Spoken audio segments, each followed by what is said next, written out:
I'm Dr. Karen E. Wells, and I want to talk today about really what are the most common issues that people seek hypnotherapy for.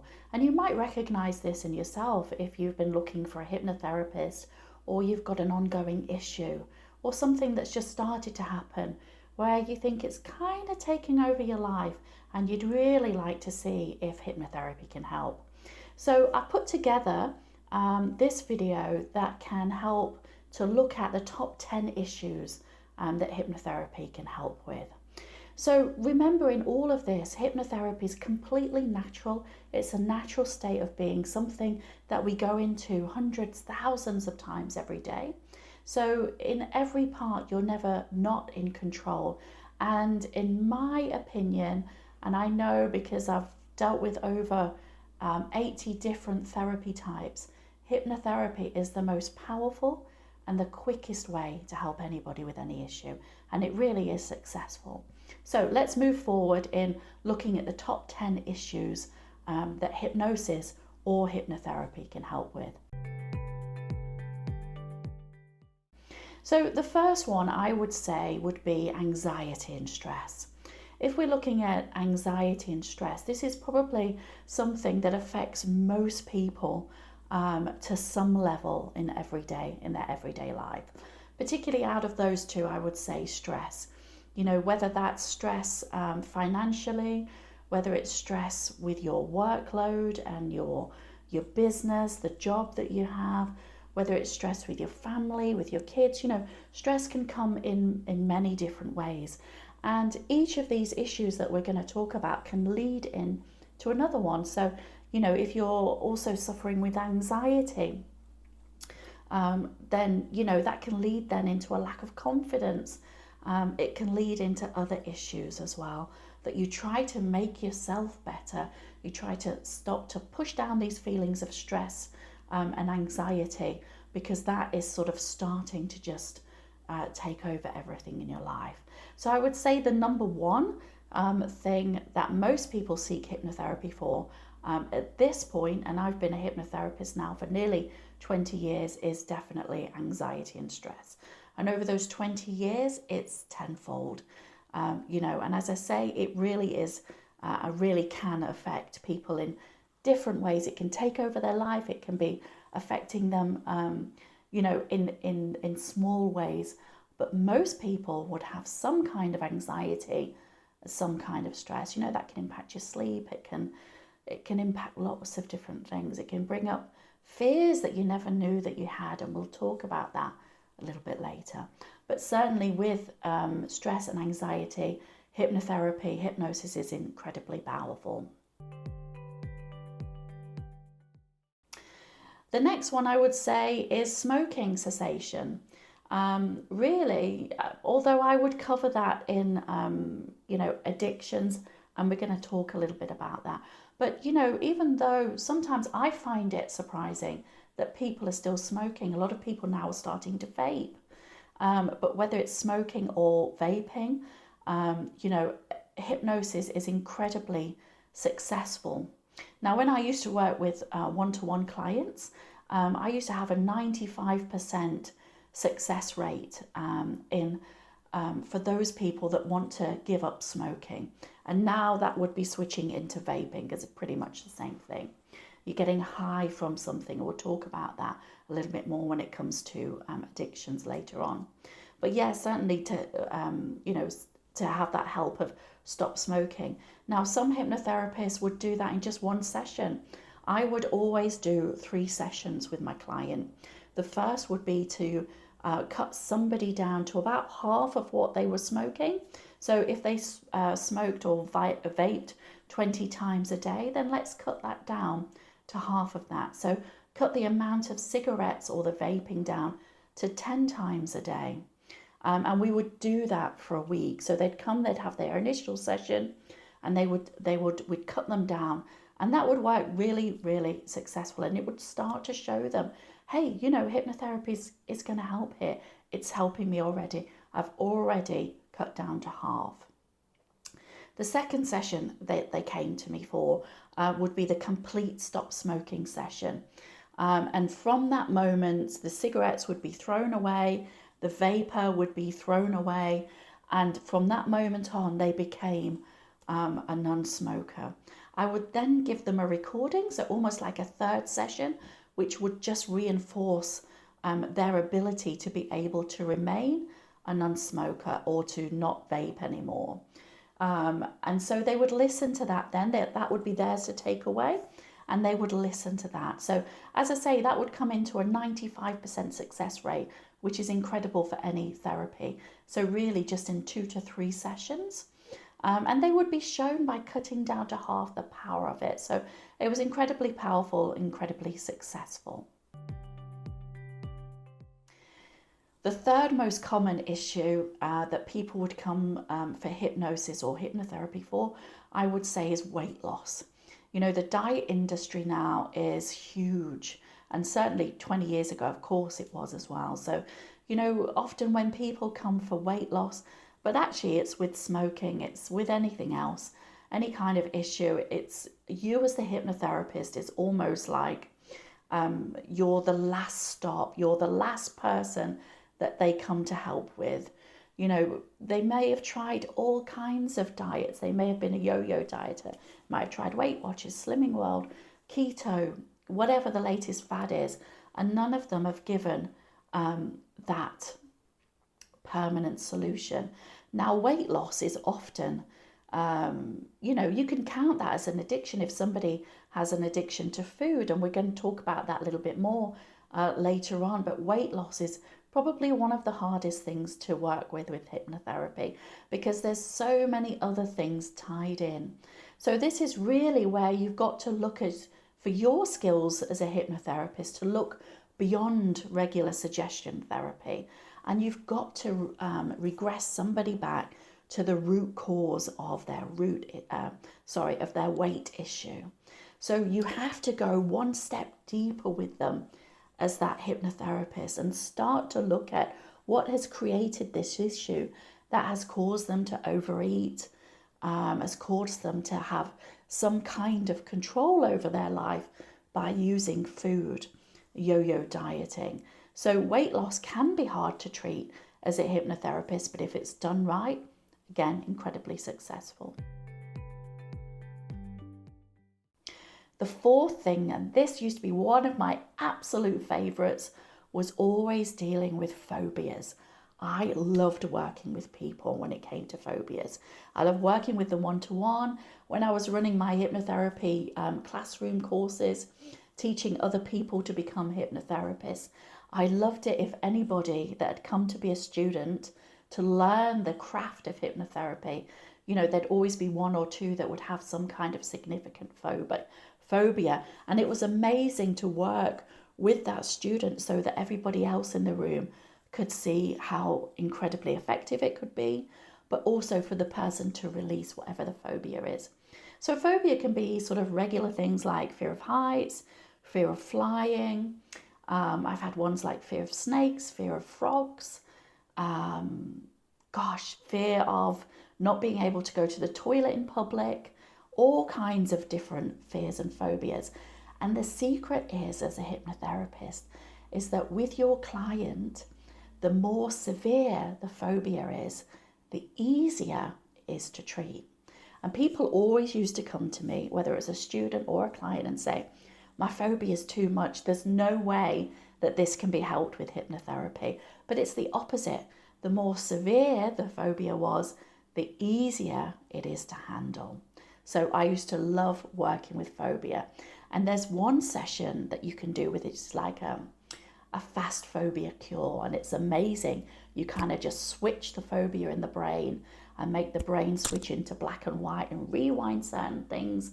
And it's an amazing technique. So actually, if you just did that one session with somebody that has a severe phobia, it would be enough to just bring it down to hardly being there.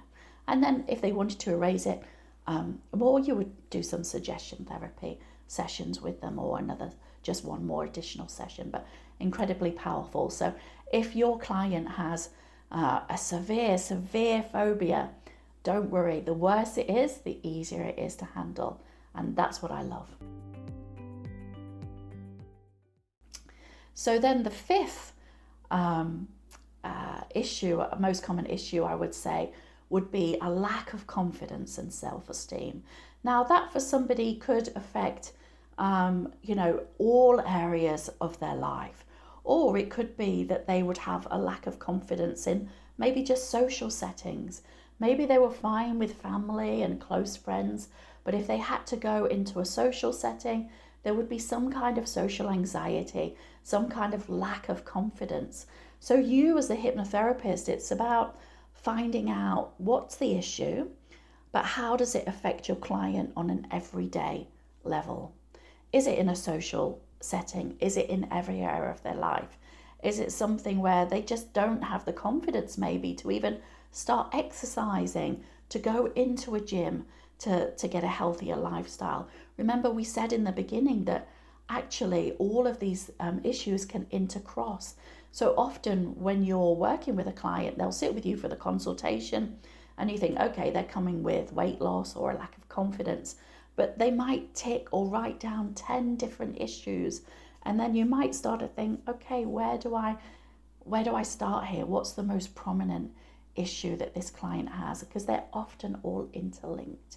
And this is where the regression, going back to the root cause of the issue, becomes really imperative that you need to work on with your client, because there'll be one issue from a significant point in childhood and all the other issues that kind of springboard from there will shoot off. But if you can get to this one issue, that's where you're going to crack it for your client.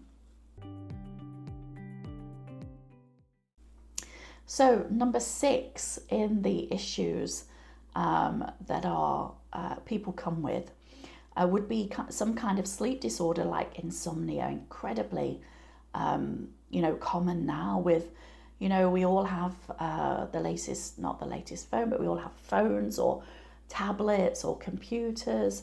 Often you might be working up late. If you've got kids are in bed. I've done this myself. My daughter's in bed. And it's like, great, now I've got a few quiet hours when I can just work. But then, I'm on a high. I might have sat working, beavering away. Before I know it, it's 12 o'clock midnight. And now I'm even whispering like it's late night. It's not. But it could be midnight, could be 1 a.m., 2 a.m. I've even worked till 3:30. Crazy times. But then it's disrupting your sleep pattern. Your body doesn't know when a regular sleep should occur. Should it be 8 o'clock in the evening, 9, 10?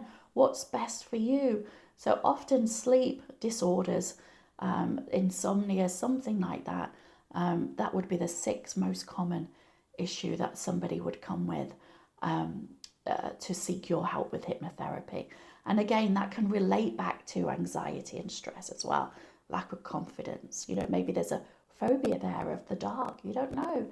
As adults, kids often have issues as well, and hypnotherapy can be really powerful for them, definitely. But often as adults, if they're not dealt with, we can carry them forward too. Now, number 7, I would say, would be depression. Depression's become a lot in the forefront. Certainly the last sort of 5-10 years, mental health is a huge thing now.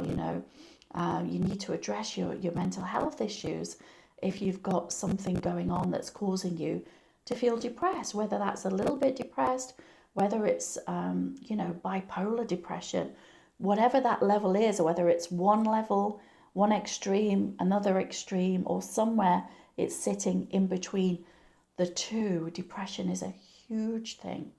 Now, this is really somewhere where you do have to go back to the root cause of the issue with your client. So when I'm looking at my courses, I've got my standard complete hypnotherapy and hypnosis diploma course, but then I've also got my master hypnotherapy course too.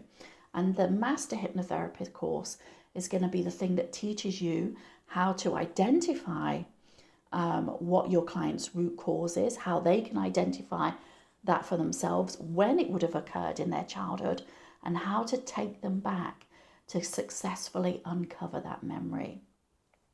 So depression it's going to need deeper work than suggestion therapy, because remember, suggestion therapy is just really working with very lightly the subconscious. So we're looking at the alpha brainwave here, but you need to take your client deeper using regression skills and tools. Take them into the theta brainwave and get them uncovering these memories, because that is what is going to start to release the depression for them.